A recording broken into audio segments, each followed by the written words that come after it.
Thank you. Two topics, I'll go quick. Is the White House rethinking their opposition to new pipeline projects since one really important one goes offline and gas stations start running dry?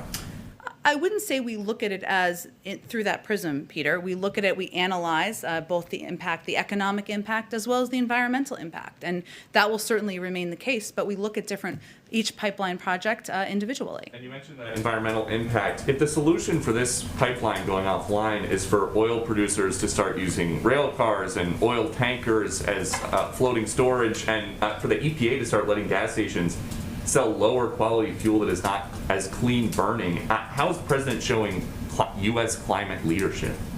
Well, Peter, I think what the president's trying to do in this moment in time is ensure that the American people know that we're going to work to address this current challenge, and that he's going to use all of the assets and resources at his disposal in departments. And you saw that as evidence from what our Secretary of Homeland Security talked about, what our Secretary of Energy talked about to address these current challenges. And he doesn't want people on the East Coast and the Southeast to worry. He doesn't want them he wants them to have an understanding of the fact that the government is all over this, and we're working to address it and address their needs as quickly as possible. And quickly on the pandemic, is the CDC making it harder for you guys to convince people to get vaccines and to wear masks when they've created this impression that up to 10% of COVID transmission occurs outdoors, even though there's this New York Times report now where they say there's not a single documented COVID infection anywhere in the world from casual outdoor interactions?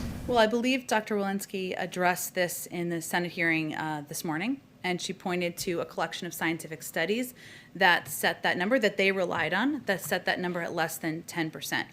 We know as more people get vaccinated, there will be less and less need for certain restrictions. And the CDC has said they will continue to evaluate the science and update their recommendations, as they have already begun doing. And so that's what we will be relying on moving forward, and as we have been. But they took the study, they chose to put it as part of their guidance. And so I guess my last question would be, the then president-elect said in January, I've always said that the Biden-Harris administration will lead with science and truth. Which one is it here? Well, again, Peter, we know that outdoor transmission is rare. The CDC has said that themselves. I would certainly refer you to them on their, and the scientists and experts there, the scientists, the leaders in data analysis, to get to the heart of what they look at. But Dr. Walensky referred to several studies that provided that data and that information, and that's what they look at there. Go ahead, Mary. Thanks, Jen.